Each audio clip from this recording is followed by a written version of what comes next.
when I can fucking click on the thing. Okay, let's go. Pattern screamers. Hmm.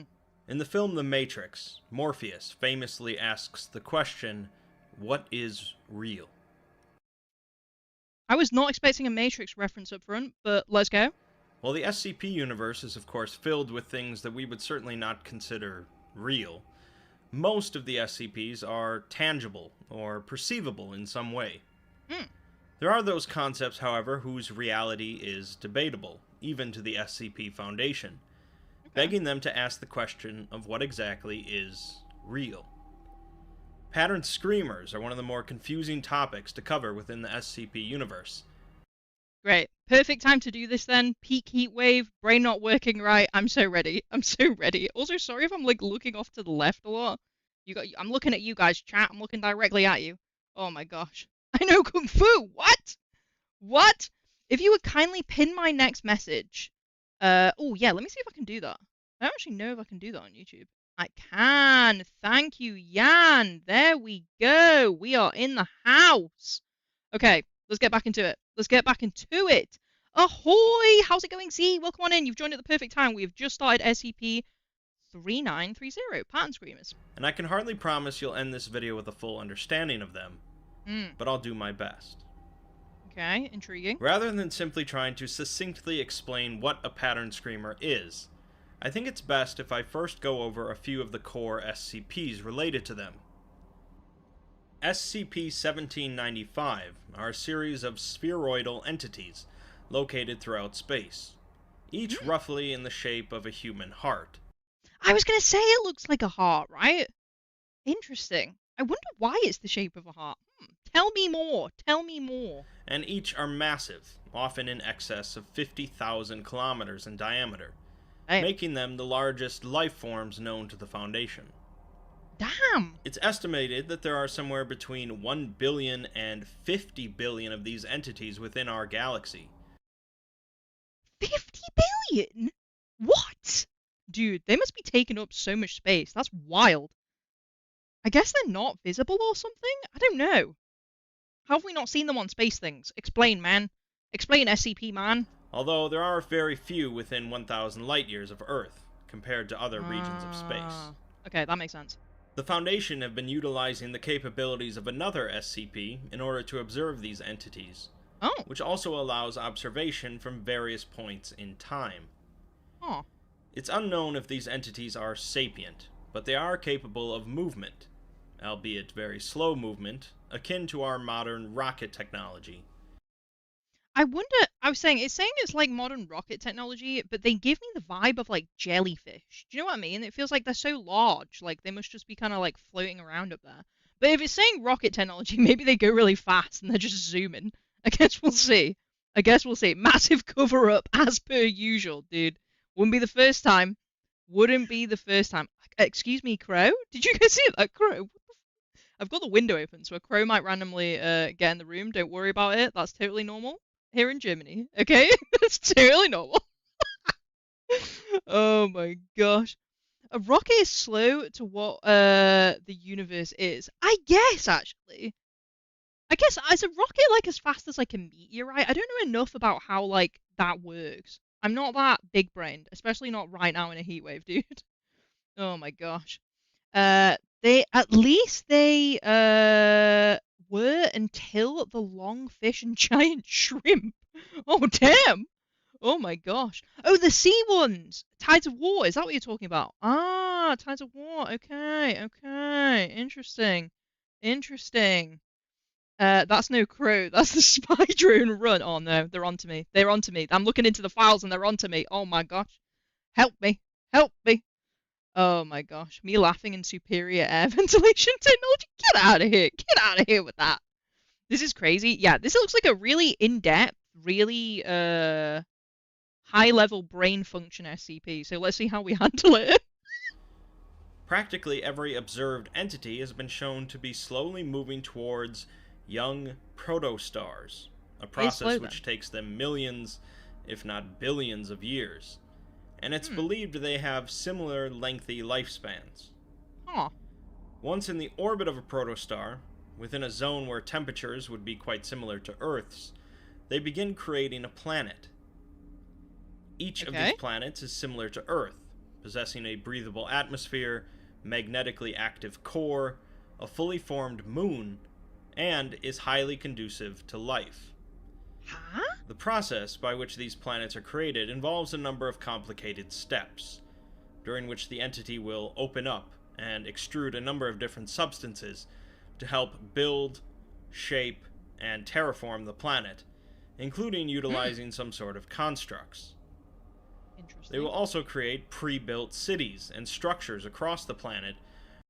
We pre-building? What is this? What is that? This is very odd, right? Because they actually are like pre-building stuff, which is very strange. It means they have like a set interpretation of what like civilizations should look like, which I actually think is kind of creepy. That's kind of creeping me out a little bit, actually. I don't know about you guys. Weirdly, that is creeping me out, and I don't know if I should be creeped out. Rockets don't even come close. Really? That's crazy. Okay, fair enough. Fair enough. Okay. Very long carfish. What? What? Oh my gosh. Yeah, I'm a bit creeped out so far. So far, kind of creeped out. Let's see. Before leaving and moving towards another protostar. Hmm. A doctor finds it inconceivable that these entities are not capable of communicating with one another, and thus wishes to make attempts to communicate with them. Huh. He goes on to say that these entities must be machines created by someone, and that they seem to be building new planets and homes for humans. Machines? That's a really interesting take, that it's a machine. Okay, this is getting real. I don't like that. I don't like the thought that these are machines created by somebody to make civilizations for human beings. Because then that kind of makes me think that they're maybe like farming us for something, right? I don't like that. I don't like that at all. That's creeping me out. He believes that although it seems as if there are no people traveling to these newly formed planets, they must be out there somewhere.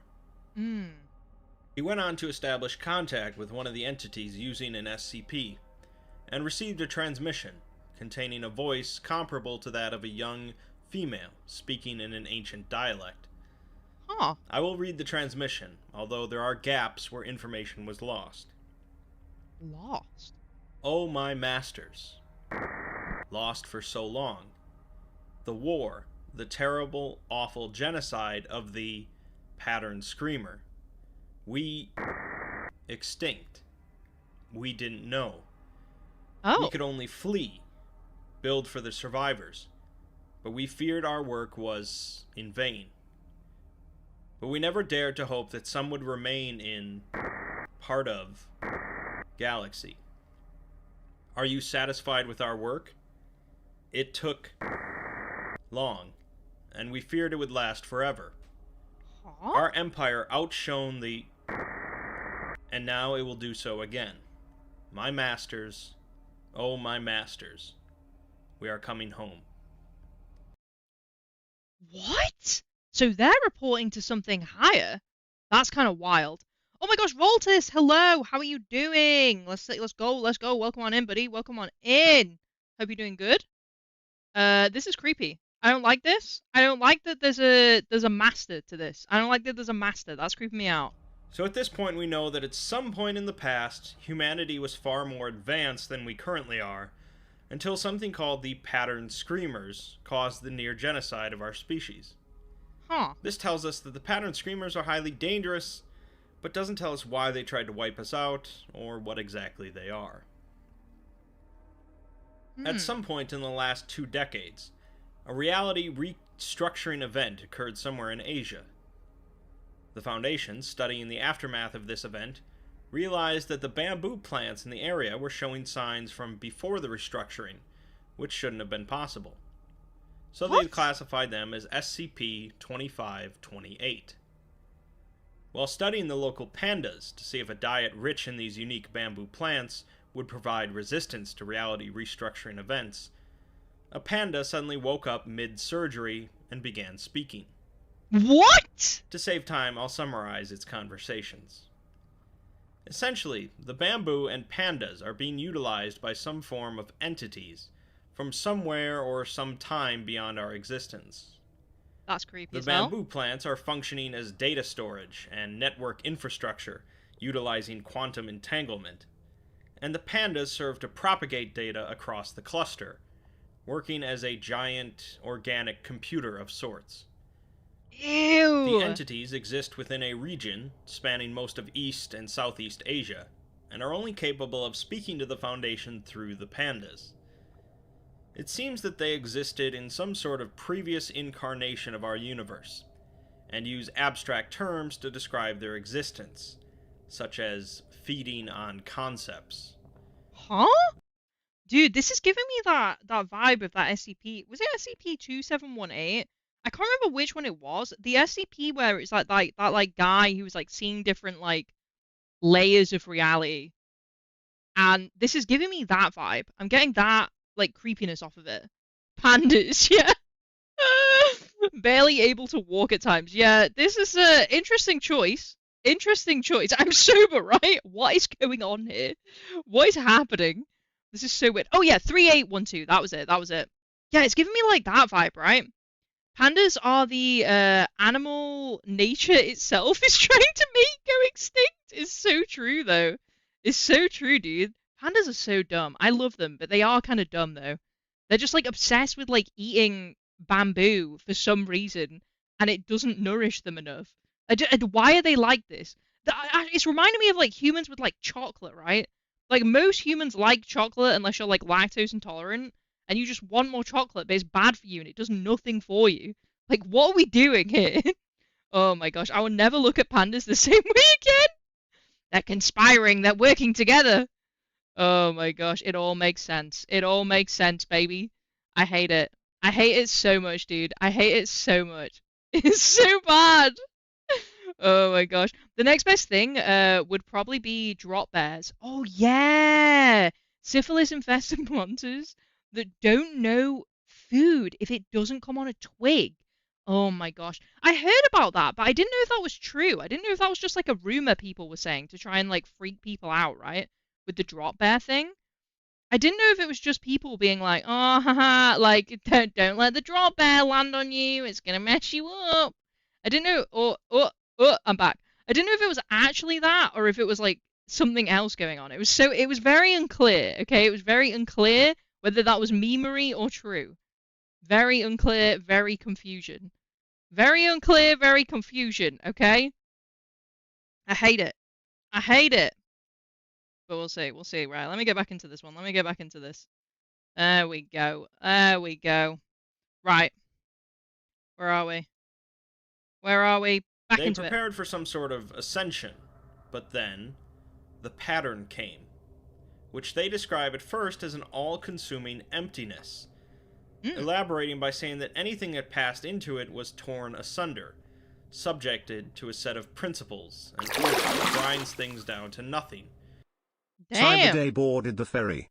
Thank you so much, Cyberday. Appreciate you. Welcome on in. Welcome on in. Pleasure to have you. Pleasure to have you. I think nature wanting to destroy pandas makes sense now. Maybe a little bit. Maybe a little bit. Oh my gosh. How's it going, Restmore? So good to see you, buddy. So good to see you. Dining the best, aka nothing. I just eat nothing. It's nourishment. What is this? Like an ad for diet food? What is going on? I think nature wanting. Oh no, sorry. I've already read that. I'm a fucking idiot. I'm too hot. I'm too warm. Let's go.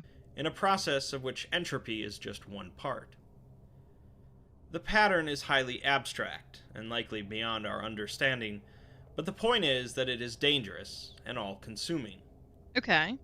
These entities were once just akin to shadows of some other entities, but to avoid being consumed by the pattern, they had to devour their peers. Although one tribe decided to form themselves into something that could survive the pattern by going into it. Huh? This tribe entered the pattern, apparently causing the Big Bang, and allowing other tribes to enter the pattern as well, although they had to sacrifice much of themselves in the process. This tribe ended up here in this forest of bamboo and pandas. The pattern, however, still exists, and there are a number of different pattern screamers existing in our galaxy, although they might not all remember their previous existence, like SCP-2528. Well, that's certainly complicated, But basically, the pattern is some sort of conceptual void that's bad news for all of existence. And the pattern screamers are those that come from some prior form of our universe and manage to survive the pattern, albeit in a far different state. Ooh, this is creepy. This would tell us the pattern is actually the problem, and the pattern screamers are just victims. But we already know that the pattern screamers can cause trouble as well. Yeah, I don't like that. I don't like that at all. That's creepy as hell, dude. Oh my gosh. Day, hello. How's it going? How's it going? Yeah, we're checking out SCP-3930, and then we're going to be getting into SCP-3999 after this. Welcome on in. How you doing? Also, Tux, welcome on in. I hope you were doing well. I hope you're good. Bears are the destroyer of words. They are. They are. They are. Oh yeah, it wasn't syphilis. It was chlamydia. Yeah, that's what I remember. That's what I remember. Okay. Yeah, sorry. Random joining the conversation. You don't know what's going on. We're talking about drop bears. They seem to have taken wildly different forms, such as the intelligences living among the bamboo. So let's look at a couple other examples of pattern screamers known to the Foundation. Please. While many are familiar with SCP-001, they might not know that there's also an SCP-000. What? I didn't know that. I didn't know there's a 000. We're gonna have to look into that at some point. Damn, what is that? Doing great. I hope you're keeping on. I am, but my mic for some reason is fully busted. So we're on Xbox mic today. It's pretty horrendous. I'm sorry. I am sorry for the pain I am causing to your eardrums. Oh my gosh. Technically not. Huh. Interesting. That's very interesting. I kind of want to look into SCP-000 at some point now. I kind of want to see what that's all about if we're saying maybe there is, technically there isn't. Huh. Although at first glance it seems to just be an empty SCP report with corrupted syntax. Okay. Revealing some hidden text, however, shows a log written by some sort of digital entity that seems to be trapped in the Foundation's database. How convenient. How convenient! What a place to get trapped! Oh my gosh, your tech is screaming. Get a goddamn AC in this forsaken hellhole. I know, dude. I genuinely hope my mic is okay, because if my mic is screwed, we in trouble, bro. We in trouble. I don't know what to do. Hopefully I can fix it after stream. But obviously it has to break before stream. It's crazy. It sees the database as a white plane stretching in all directions with a blank sky, and it cannot escape. It says that while traveling across this white wasteland, it has seen grotesque abominations that appear for only moments at a time. One of these, a black, shapeless being with crimson eyes, that stared at it with hatred and rage, before uttering a single word, Foundation, before disappearing. What? The entity puzzled over this word, unsure of what it meant, and puzzled over why it was trapped here, or even where it came from. It discovered that it could make sounds, starting with just a whisper, but as it grew more confident, it began to shout, and cause ripples to appear across its prison. Seeing how pointless it was, however, it began to scream in rage and horror, believing that this Foundation is responsible for its imprisonment, and it will continue to scream until it rips open a hole in this prison, and it is free. Ooh. That's curious then. So I'm guessing the Foundation trapped it in there, maybe? I don't know if that makes sense. It's either highly convenient that this thing ended up in the Foundation's database, or they put it in there. And I feel like they must have put it in there, right? Like, the convenience of that is a bit much. That's a bit much if that just conveniently happened. So we have another pattern screamer, just like the bamboo one, but this one ended up in the Foundation's database instead. No, because now he's saying ended up. That's way too convenient, bro. That is way too convenient. I don't like that. I don't like that. Oh my gosh. There's technically a sequel. Also has a similar entity. Oh, that's so weird. With no memory of what it was or where it came from.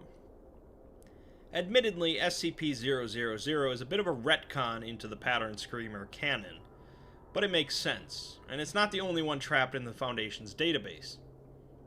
Okay, now I see what's going on. Now I see what's happening. Okay, Now it's starting to make sense. It was retconned in. Okay, okay. Oh my gosh. Screaming pattern screamers, yeah, it's all coming together. It is all coming together. Oh my gosh. Pattern screamers are a whole rabbit hole. It's been a bit since I jumped into it. I love it, the exploring series though. Man does the research and has the voice. Yeah, his videos are phenomenal. I love them. I love them. He's one of my fave SCP creators. I can't believe the Foundation is secretly all pandas in human suits. Imagine, dude. Imagine. SCP-S is a test entry set up by the Foundation to make sure their paging system works within their database. Okay. And so there's really nothing of import in the file itself. Looking at some hidden text in the page source, however, reveals our screamer. Ooh. It explains how small and trapped it is and how much it hates us.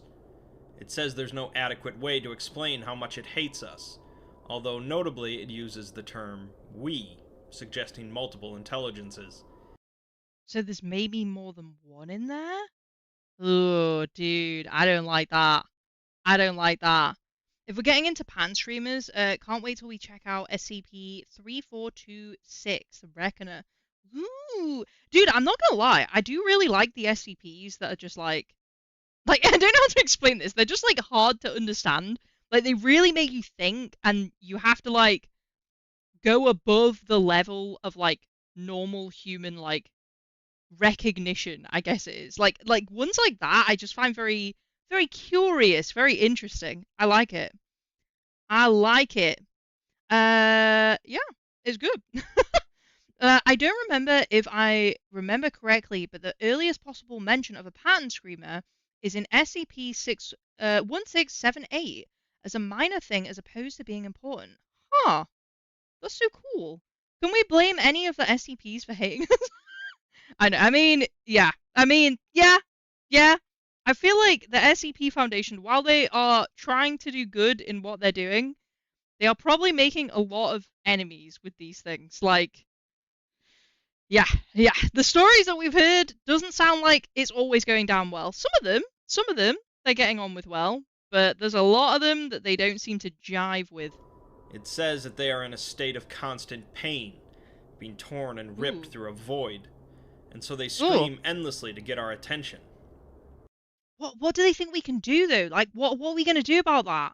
I feel like space physicsy stuff breaking, like I feel like it's just like beyond the level of human help. Like even with the SCP Foundation, right? We're talking about like intergalactic wild stuff going on. Like sure, we've got SCPs that can do stuff, but like it's beyond our reach. Do you know what I'm saying? Like some SCPs that are super powerful, we can interact with and we can do things with, but there just comes a point where like the SCP is like so powerful and so like outside of the realm of our everyday human existence that there's like little to nothing that they can do to like control them and get them on side, which means that when stuff like this happens, it's like what are they supposed to do about it? Like what does like a being that is on like a level so much greater and broader than our own, what is their interest in us? Like what do they care? Oh my gosh. Hello, Anoth. How are you doing? Welcome on in. It's a pleasure to see you. Welcome in from Poland. Oh my gosh. Hello. Absolute pleasure.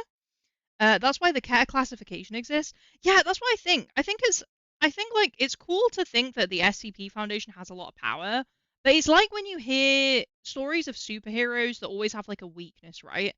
And I feel like the weakness and like the lack of invincibility in some regards actually makes the superhero more interesting, right? It makes them more grounded. It gives you like a level in a sense to like relate to them. And I think like things like this give us that moment with the SCP Foundation. It's like sure, they've got a bunch of nukes. Sure, they've got all these SCPs that can do stuff, but like there's even stuff that they can't do, right? And that actually makes me weirdly respect them a lot more because they're not just like some like power scaling abomination that cannot be stopped. Here we go again. Oh my gosh, I can't.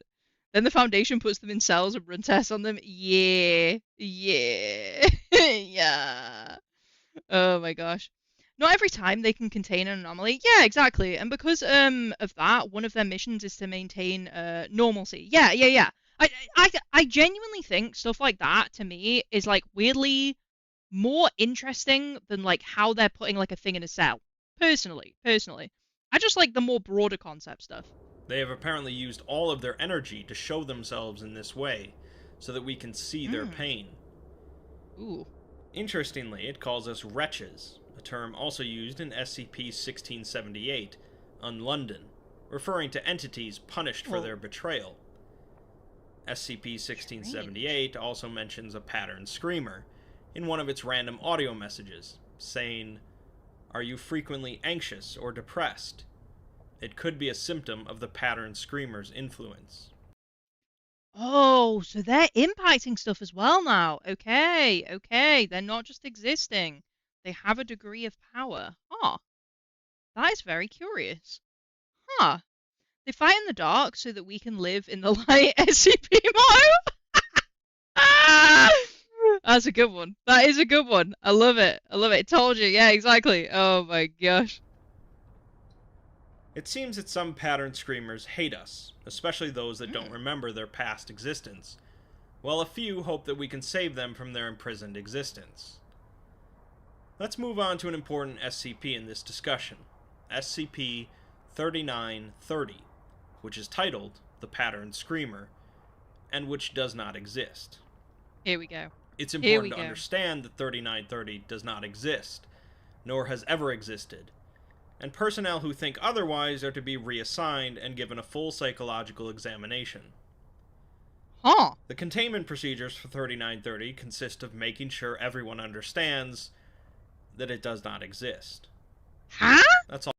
Dude, this is giving me that the death one. It's like the death one that they tried to conceal, like death is a care class SCP. It's giving that vibe, right? Everyone understands that it does not exist. That's all well and good, but what is it that doesn't exist? Well, it's a void in Russia that doesn't emit or absorb light or sound, and cannot be interacted with or manipulated in any way. Okay. The Foundation has so far confirmed with 99.99% accuracy that nothing exists within this void. It is not a vacuum or black hole or any other term we might apply to a void, as it simply does not exist to our understanding. We're going into the concepts above the regular level of human understanding.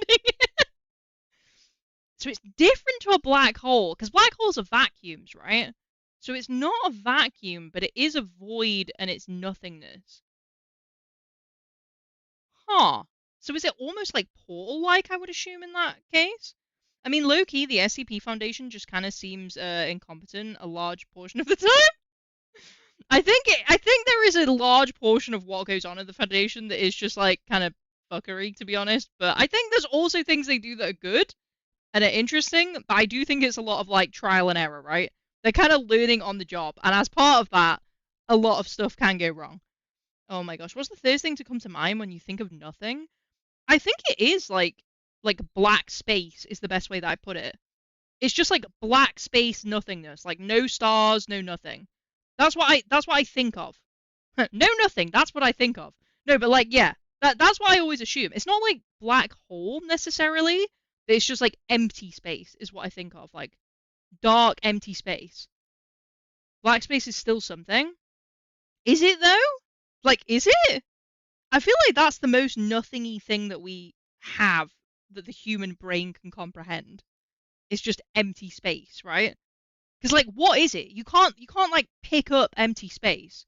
If you go into space, right, and you are not like within the orbit of like our solar system, you're just chilling in space. There's nothing around you. There's no stars, no nothing, right? And let's say you want to take a sample of that. I don't think you would come back with anything. Like, I don't know, because I'm not a scientist, but like, what are you getting? There's nothing. What's the sample? Like, we can sample for gas, right? But like, is there any gas in just like black space? I don't know. I feel like there isn't. Nothing would be an absence of anything. Yeah, that's what I mean. I feel like black space is probably the best example that the human brain can comprehend of nothing. I think. Like, I could be wrong. There could be something I don't know about. T-class meat shield, same diff. My brain during the week is gas. Yeah, there's nothing in there. What do you think of when you think of nothing? My brain. My brain. My brain on a Monday when I have to start work in the morning. Oh my gosh, it's diabolical. Weird how we can comprehend ideas like dark matter but not nothingness. I think that's the thing though, right? Is like the human brain always wants to perceive, or like it's a comfort almost, isn't it, for there to be something. It's why they say that like sensory deprivation chambers can like mess humans up so much. Like, have you ever heard of those sound chambers that they put people in where just like all echo is removed, right? So like you say something, but there's no reverberation of it. Like there's nothing going on. And they say that like those can like really mess with like your like sanity, because your brain is like trying to perceive that there is something there, but there is just not. And I feel like that's like a weird element of being human, that we're always trying to find like something, right? We're trying to latch onto something, whether that's visual, whether that's smell, like taste, like sound, like what touch. We're always trying to get something, which is why like those sensory deprivation tanks and like things like that can be so like they can mess with like the human brain so much in like a weird way, right? Isolation is one of the worst punishments for a reason. Yeah, exactly. Well, yeah, I think so. I think so. Used for audio equipment testing. Yeah. Also, fair warning, this is a DJ Cactus. It's a DJ Cactus special. I love it, dude. We have been on an absolute roller coaster of DJ Cactus specials recently, and I'm loving them. Oh my gosh. Hey Sandy, how's it going? I hope you're doing well. So good to see you. Finally woke up early enough to catch the stream. Welcome in. Welcome in. Apologies for the busted Xbox mic. My mic is usually better than this for anyone joining. But my mic broke today, and with the heat wave going on, I don't really know how to fix it. So on busted Xbox mic, I will fix it for the next stream and the upcoming videos. I apologize. I apologize. I'm trying, bro. This heat wave's killing me. It's killing me. For me, nothingness is the yeah, there we go. Absence of stimuli. That's a really good way of putting it. Absence of thought, absence of consciousness. I can actually imagine it, and it's beautiful absence of vision. I feel like it would be very like, do you guys remember that SCP Red Reality? I think it was SCP-3001, where like the guy was just stuck in like a weird like a chamber of like nothingness apart from this like red light that he had on him, right? I feel like that is like a really good example of like what might happen to a human when they're put in like a space with like no stimuli, nothing there, right? Like that's a really great example of nothingness. So far, that might be a little tricky to wrap your head around, but not too bad. Don't worry, we're big brained. However, despite nothing being able to enter, interact, or even perceive this void, subjects that approach it describe the void as being filled with local flora and fauna, as well as report seeing a structure. Additionally, individuals that enter into this non-existent void will also cease to exist. But, curiously, observers will continue to perceive the individual for some time afterwards. What does that mean? Perceive them for some time afterwards? Like, perceive them as in, like, remember them, or physically see them? Until such time as they no longer do. Whatever that means. Yeah, what? So it doesn't exist, nothing exists within it, and yet people can still perceive it somehow.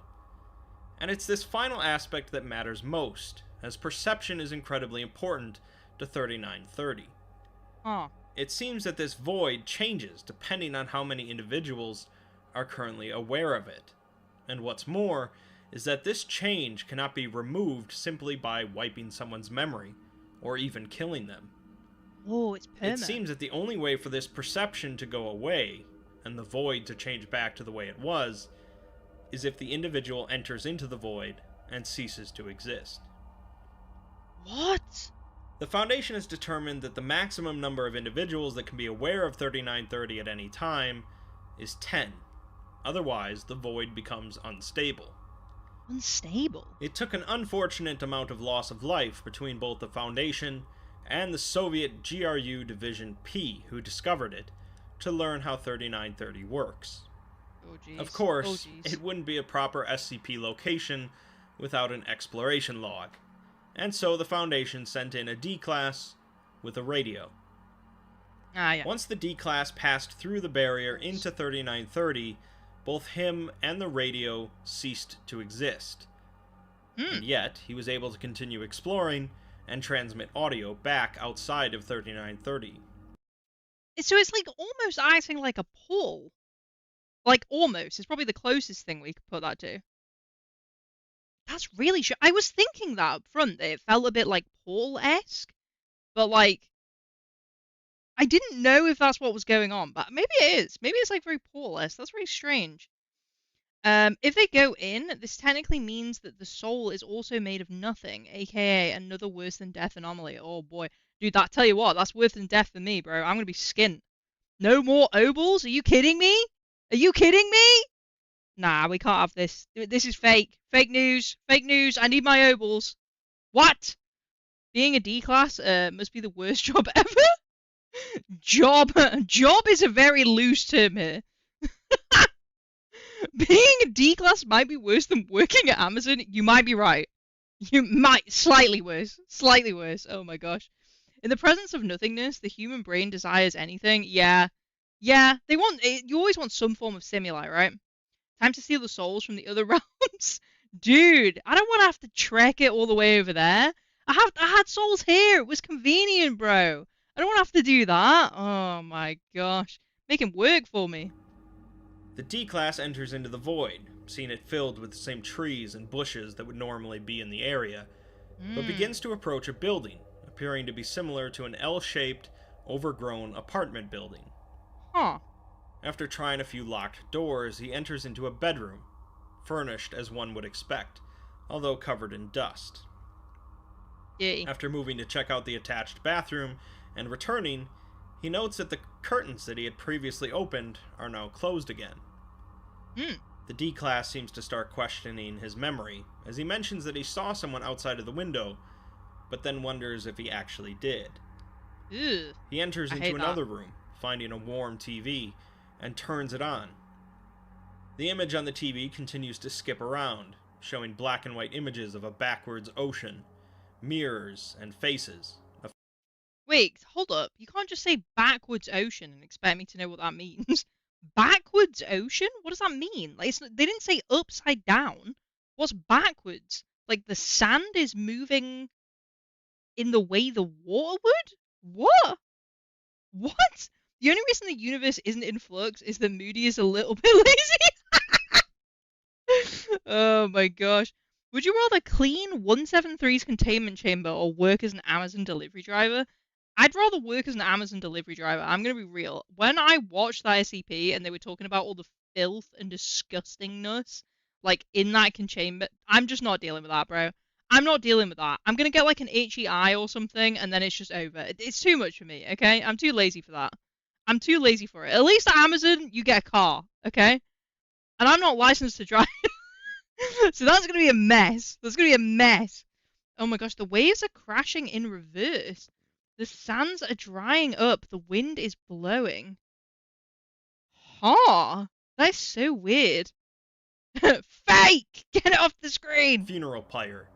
And most notably, a black background with a number of dark shapes faintly floating around.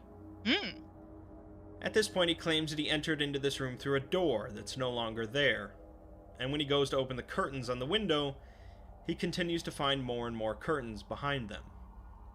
What? The strangeness builds from there, as a phone rings in the mobile research station outside of 3930, and the D-Class also hears the phone in the room he's in, although he says he doesn't remember it being there. Both the researcher and the D-Class pick up their respective phones and begin talking in unison, saying, "Yes, we're watching," and listening in on this. Ew, that's so creepy. Oh my gosh, Guardian, hello, how are you doing? Welcome on in. Welcome on in. Good to see you. Good to see you. That's wild. Yeah, I don't like that. I don't like that at all. The researcher communicating with the D-Class begins to pick up severe echo, and the two on the phones continue to speak in unison, asking the person on the other end if they can hear them. Huh. Both hang up their phones, appearing extremely confused, and the D-Class proceeds down a set of stairs, claiming that his skin feels really strange. What? He says that it feels sort of chalky, and when he brushes his hand against his arm, it feels like it's not there. Ew. The D-Class enters into another room, similar to the first, but says that it's bigger than before. When the researcher asks if he can go back up the stairs, the D-Class claims he has no idea what stairs he's talking about, and that he came into the room through a door that's now locked. Oh my gosh. The D-Class is hearing sounds that he can't quite explain, like sounds within static, except without the static. He now also mentions that the spaces are really big, taking 10 minutes to walk from the sofa to the TV. What? He hears a knock at the door to the room, and a man asks him if he's listening, to which the researcher asks, "Am I?" And the D-Class responds with, "Yeah, I am." Some more oddities occur, and then the D-Class begins to explain things, saying that he's not really seen anything here, and that human minds aren't made for this sort of nothingness. Humans, by necessity, force order and patterns onto things, including this nothingness, and once they look away from their screens and stop listening, the D-Class will go away. Sure enough, shortly after, there is a minor dip in the electrical systems of the research station, and the researchers immediately lost contact with the D-Class. Oh jeez. Finally, we're given an interview with a Russian scientist, part of a team that had worked on 3930 before the Foundation arrived. He says that 3930 is nothing, but the human mind perceives forests, trees, animals, and even buildings within it, because human minds have evolved to see patterns where there are none, creating something from nothing. True. There is something within this void, however, something almost imperceptible, that grows the more humans begin to perceive and apply order to it. These are, of course, the pattern screamers, which are not SCP-3930 themselves, but the void of 3930 allows them to grow larger and stronger thanks to human perception. Interesting. Because of this, the more individuals that are aware of 3930, the more dangerous it becomes. And the scientist describes it as a hateful mirror that desires you to look at it.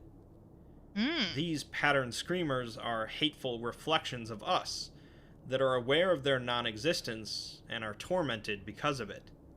Ugh. When enough individuals perceive the void, something will crawl out of it. Keeping in mind that these are concepts developed by different authors with different intents, let's summarize. In some prior version of our universe, there existed some form of entities. These entities became aware of something called the pattern, which threatened to completely consume their entire existence. Thanks to some of the entities, a number of them managed to escape within the pattern, creating a new universe. Okay. This process stripped much of their forms, functionalities, and memories, however, and they ended up in our universe in a number of different ways. Some, such as those using the bamboo and pandas as a computer network, retained their memory, but are fearful of the pattern.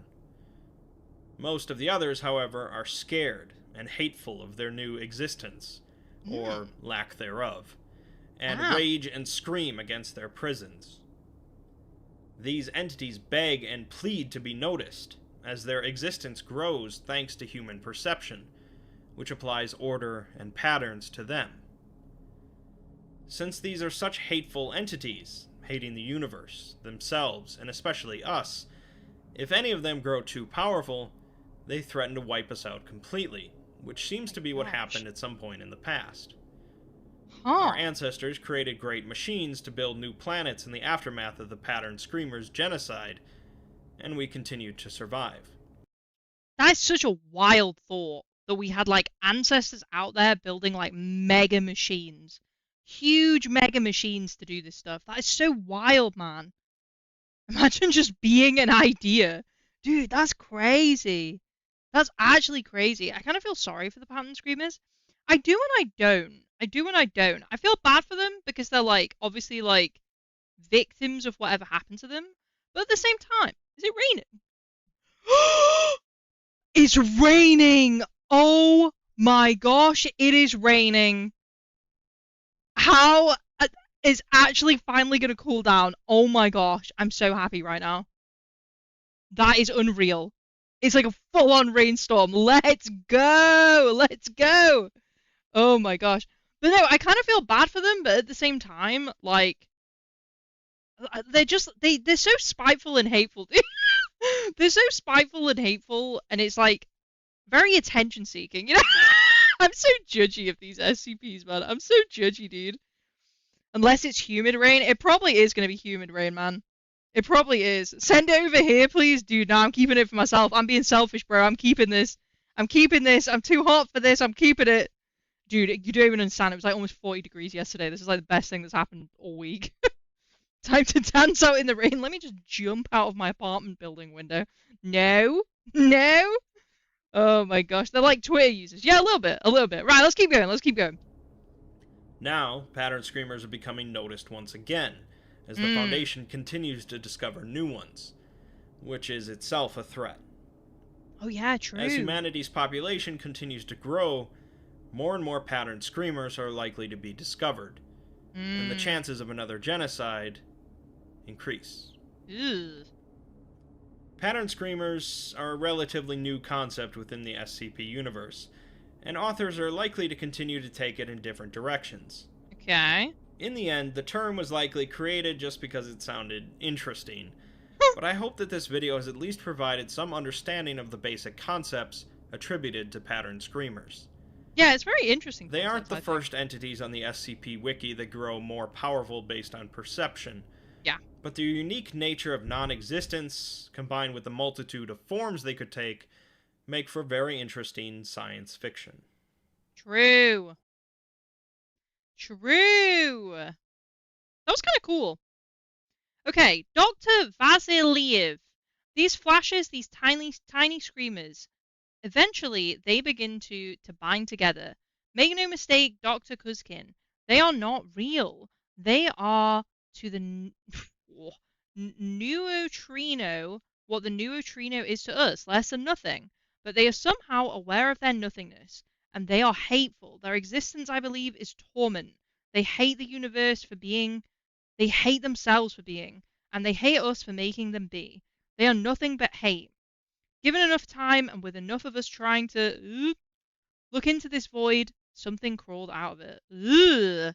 Very creepy, very creepy. Very creepy. They're literally social contracts. Kind of. It's interesting to think of that concept, like, because we do create patterns and things as humans when we see them, right? So it's interesting to see that in like an SCP format. It's just like a random thing that I didn't think I was going to see in like the SCP universe, right? But it's kind of cool. The video is a bit old. There is a decent chunk of pattern screamer logs and SCPs these days. Really? I like it though. It's a cool concept to build upon, I think. It's a very cool concept to build upon. Okay, right. On to the next one, guys. On to the next one. Okay, so that one was the warm-up. That one was the warm-up. We're done with being fine, I guess. We're done with being fine. Now, we are going to look at SCP-3999. Okay, here's what I know about SCP-3999. And it's not much, because every time I went to read about it, people just went, don't. That's it. That's the warning. That's the warning. No, it's scary. Just don't. Which I think is so much worse. And you guys picked this knowing that. You picked it knowing that, okay? You looked at it and the don't, and you went, we're going to make her do it. And I'm doing it, okay? Because I said I would. I'm doing it because I said I would. But I want it on record, okay? I want it on record that I know what you guys did. I know what you did, okay? I know what you did. I'm going to watch it. Okay? We're going to watch it. It's going to be good. But stay with me, okay? You guys are my support group for this because it's been hyped up. And for the next however long, you're going to stick with me, okay? You're going to stick with me. And this is the last reminder again. No spoilers. This one matters. Do not. Do not. Okay, we're not spoiling today. No spoiling. No spoiling. No spoiling. Okay, if you know, keep it to yourself until it's been presented in the video. Alright, SCP-3999, we're about to dive in. I'm going to really quickly give my mic one more shot to fix itself and not be a bum-bum. Let's see. No thank you, sir. It does not want to work. It does not want to work. So we are just going to dive into it. Oh, no, you know one thing I'm going to try? I'm going to disappear for a second, guys. I'm going to disappear for 1 sec. We're going to try this. We're going to try this. BRB. BRB. I'll literally be 1 second. I'm going to pull the video up. Alright. Last chance. Last chance to see if this works. Maybe it'll work. Maybe it'll work, and maybe we can get this mic working. Come on. Nah, it's the busted Xbox mic. I'm sorry, it's still Xbox mic. Right, we're gonna do it. We are gonna do it! Let's get into it. SCP-3999. There we go. Big screen. Let me get down in the corner. Can you guys hear the noise behind me, by the way, from the window? If you can, tell me. I'll shut the window. But if you can't hear it, that's fine. I don't know how much it's picking up right now. Spoilers will indeed be struck by lightning. Yeah, exactly. Now is the time. Now is the time. I pooped my pants. The red eyes. You need Invisalign? Bro, help me. Help me. Oh my gosh. This is going to be awkward for her if it's the Exploring Series analysis. I think it is the Exploring Series one. You can't hear it? Okay, perfect. Because it is nice and cool. So I'm enjoying it. Right. Shout me if you can hear it and I'll shut the window. But let's get into it. SCP-3999. I am at the center of everything that happens to me. It's sometimes said that perception is reality, and for our typical existence, that might often be the case. The SCP universe has a tendency to change our rules, however, and reality is a much more fluid concept there. True. SCP-3999 is a complicated piece about both perception and reality, and what might happen when an entity can control both. This SCP is not like most others, and something will quite likely get lost in summarization. But let's begin. Do it. SCP-3999 is not written like a normal SCP report, and glancing through it will show partial sentences, ramblings, strike-throughs, and few clear answers. Before we go through the bulk of the report, it's probably best if I spoil the ending first, to give context to everything else. Wait, we said no spoilers! Ban him! Ban him! Get it banned! Get it shut down! Oh my gosh. This needs the article open. We'll take a look at the article afterwards. I'll pop it open afterwards. We'll take a look. It will be dark. It'll be dark! Oh, okay, let's get into it. SCP-3999 is an entity capable of bending and changing reality to a high degree. Okay. This entity was somehow contained by the Foundation. What? I know he doesn't know what to put here, so he's putting these dogs on it, but he is choosing the most, like, nonchalant, innocent-looking dogs here. It's sending me, dude. It's absolutely sending me. To a high degree. This entity was somehow contained by the Foundation and placed in an airtight cell at the bottom of a kilometer-long shaft, lined with acid-resistant plates and Scranton reality anchors.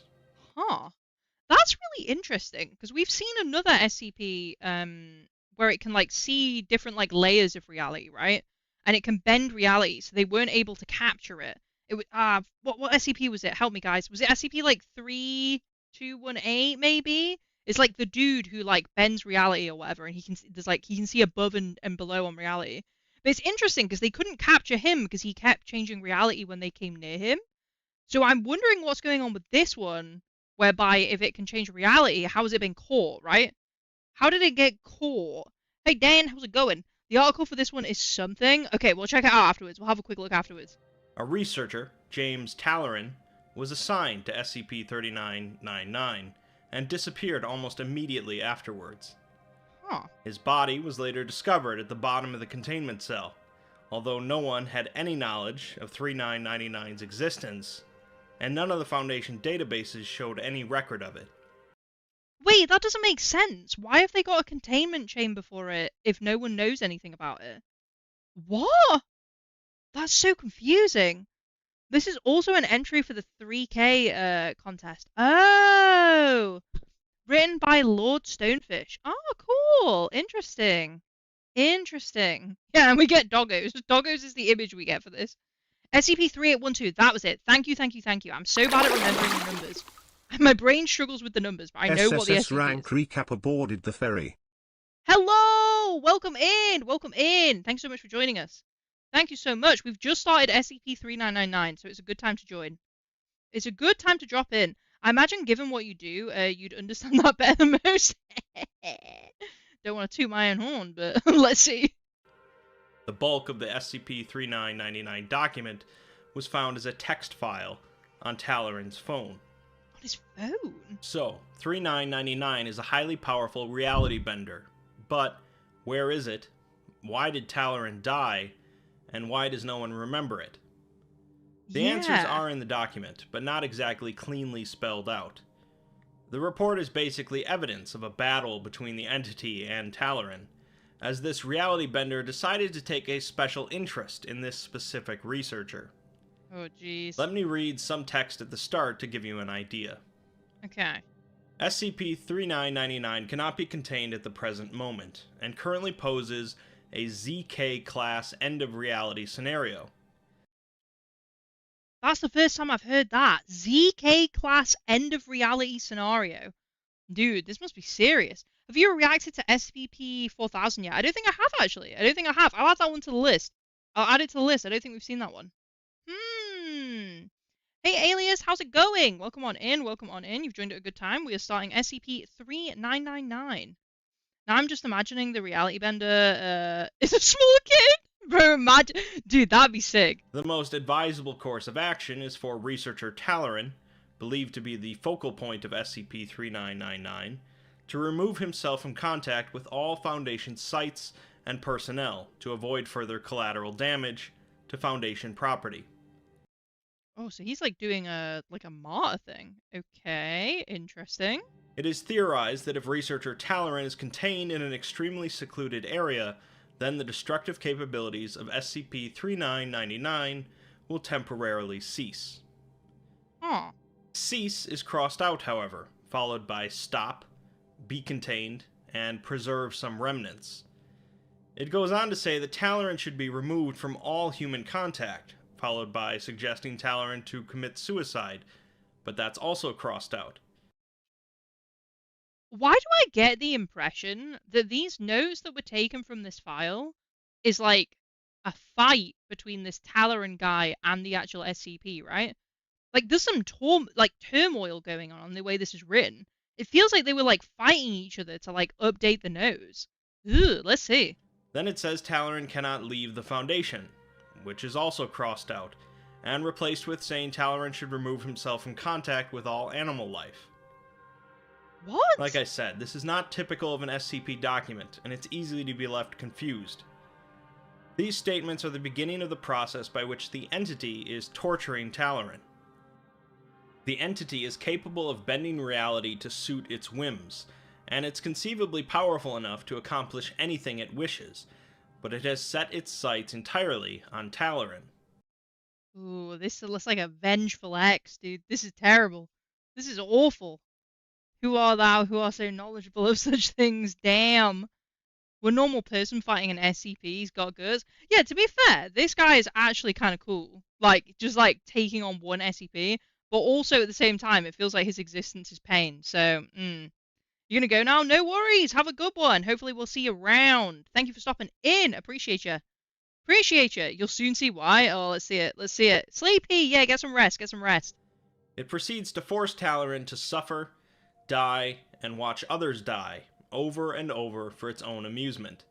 Ew. It describes sending trained Foundation agents to execute Talaran's mother and father, along with his sister. It discusses how Talaran was forced to watch as his sister was nailed to a wall and lit on fire. Excuse All me? of his colleagues that have had contact with Talaran are summarily executed or poisoned, including the O5 Council. Oh my The report gosh. then goes into containing 3999 in another SCP-2432, an anomalous hotel room. Interesting. This results in the creation of a dimensional anomaly that leads to an infinite hotel. A number of strange organisms exist in this alternate dimension, such as armor-plated wolves, large cephalopods called behemoths, and crabs using gutted PlayStation 2s as shells. I can't tell if that would be really cool or actually horrific. Like, I can't tell. Oh my gosh. That's so cruel. James went through all that suffering. Bro, guy's having a bad time. Guy's having a real bad time. Good night. See you soon, aliens. Have a good one. Have a good one. It will be worse, bro. No. No. Oh my gosh. This is terrible. Exploration teams also found an entity superficially resembling a human, called Researcher Talaran, but they executed it after it asked about SCP-3999. Ew, I hate that. 3999 is removed from 2432, causing the alternate dimension to disappear, and the report continues. It continually alternates between keeping Talaran with 3999 and keeping him away from it, and occasionally having him terminated. Talaran has an interview with the Foundation doctor, but claims that he feels like he's in a dream. He says that reality is starting to feel less real. Oh, it's getting to him, bro. It's getting its claws in him. Oh my gosh. When he asks the doctor his name, the doctor apparently just makes a noise with his mouth, and Talaran becomes increasingly confused, wondering how a word could be redacted in a normal conversation. Yeah, what? Talaran continually battles with 3999, attempting to remove himself from the situation or otherwise nullify 3999's power, but he's unsuccessful. The situations that 3999 involve Talaran in become increasingly strange, involving characters from Harry Potter, Candy, the Church of the Broken God, other SCPs, Patton Oswalt, Buddhism, and cats. This is so random. At one point, Talaran is shown in 3999's containment cell from the format of a screenplay, as he slams on the door begging to be let out, saying that he's trapped. He finally says that he's trapped in whatever this place is with this thing, and there's no outside reality anymore. But he struggles to understand exactly what this thing is. Oh, that must be so It scary. seems that Talaran is starting to gain some awareness of his predicament, and slowly gaining more control. He attempts to contain 3999 using a strange recursive joke, resembling the start of an aristocrat's joke, but it seems to fail. The text begins to show more attempts to contain 3999, using a melon, or a grave, or a roach motel. What? These attempts are all striked through and fail. Talaran continues to be tortured with tapeworms, executions, family deaths, inflation. Dude. Tapeworms and inflation, dude. That is two things I just did not need to hear today. Oh my gosh, that is horrendous. Tortured with tapeworms, bro. That's awful. That is so awful. This guy's really struggling. Yeah, it sounds like a really bad trip, dude. This guy's like super having a bad time here. That's awful. That's so awful. These cute cat pictures are sending me. They're so random against the background of this. Like, it's so weird. Parasites. There's nothing better. Dude, it's so nasty. It's so nasty. The economic inflation, right? Right? Oh gosh, if only. If only. Oh my gosh. And more nonsense. Talaran attempts to define 3999 as something besides a reality bender, proclaiming it to be things such as Mike Pence, several moldy blankets, SCP-055, a murderous penguin, Gary Gygax's kidney. Gary Gygax's kidney. What is happening? What is happening? Oh my gosh, Baxter, hello, how's it going? Welcome on in, so good to see you, buddy. So good to see you. Yeah, we're right in the middle of SCP-3999, dude. This one is wild. He lives on DeviantArt. A pillow, papaya and mango salad, brutalist architecture, and so on. These are all nullified. Okay. SCP-3999 is contained using the same procedures as SCP-2845, the deer, with all of the containment personnel being Talaran. The report descends even further into nonsense, repeating the word only a great number of times. Then we finally get an interview log between Talaran and SCP-3999, and Talaran claims that he's finally in charge. We don't get to see 3999's dialogue due to data corruption, but this is the most control we've seen from Talaran so far. Interesting. We learn that 3999 has been torturing him for over 3 million years, but he's survived. Can that even be true, or does it just feel like that amount of time? Surely it's not actually been that amount of time, it just feels like that, right? Surely. Him for over 3 million years, but he's survived, as opposed to 3999, who he says has never lived at all. Talaran is numb to the horror and pain and is prepared to keep fighting. It ends apparently with Talaran killing himself, which manages to kill 3999 as well, and reset things back to normal. What? The Foundation has no idea what 3999 is or was, and no record of it exists. Dude, it sounds horrible. So, we have a powerful reality bender that took a perverse interest in a specific individual and tortured him for 3 million years before the cycle was suddenly broken. Ugh. This is certainly enough for an SCP, and isn't that dissimilar to the plot of I have no mouth and I must scream. But SCP-3999 also carries another angle with it, a meta angle. Essentially, 3999 represents the author themselves, going through the process of horror writing. No, don't cheapen it like that, okay? Don't cheapen it like that. This was cool, and it was weird, and it was interesting, and it was ambiguous.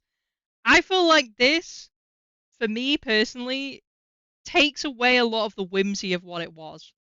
I don't know. I hope they don't go too hard down this path.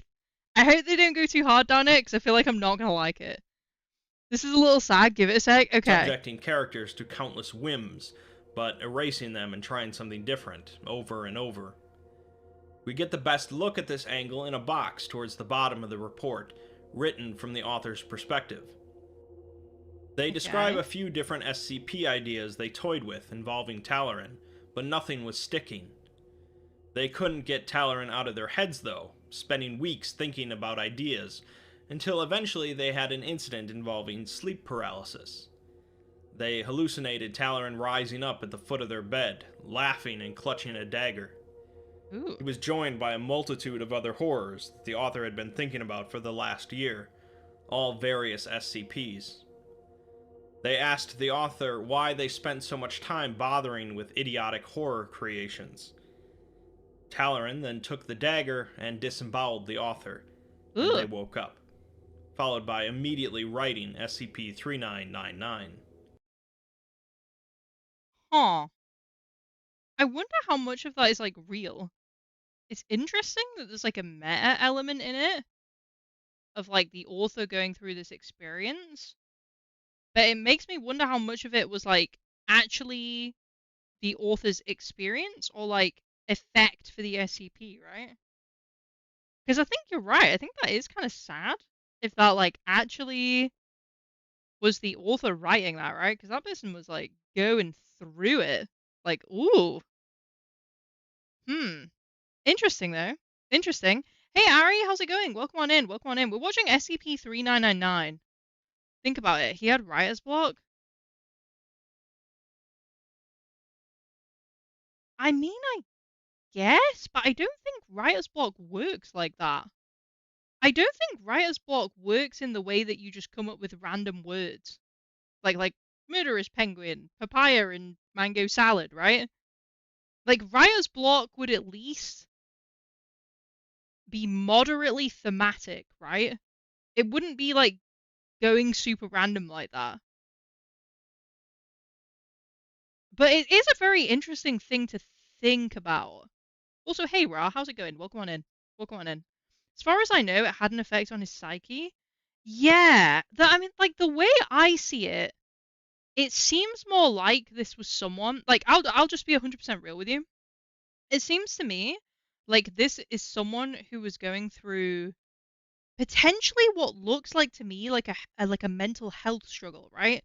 Like it feels like they were going through a bit of a mental health struggle, and they were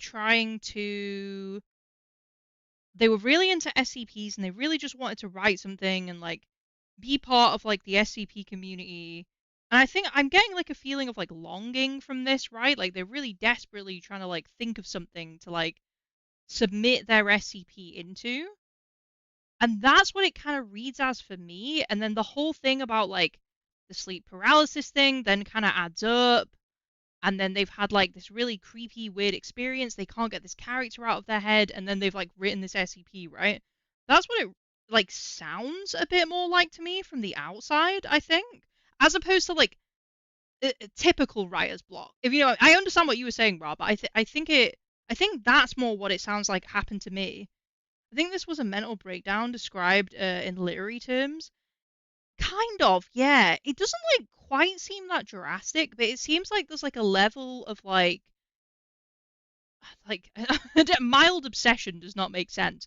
But it feels the fixation is probably the way of putting it, right? It seems like there was like a fixation going on here that they like really, really, really were obsessed with like creating an SCP for this. And like I think an element this is like a very interesting thing to think about from the angle of like the SCP community and everything like that, right? Because a lot of these like online communities, there is that sense of longing, right? People want to be part of it, people want to be involved in it, and like it's interesting in the sense of like viewing this from a perspective that you may not have viewed it from before, of someone who is just like desperate to be involved with it.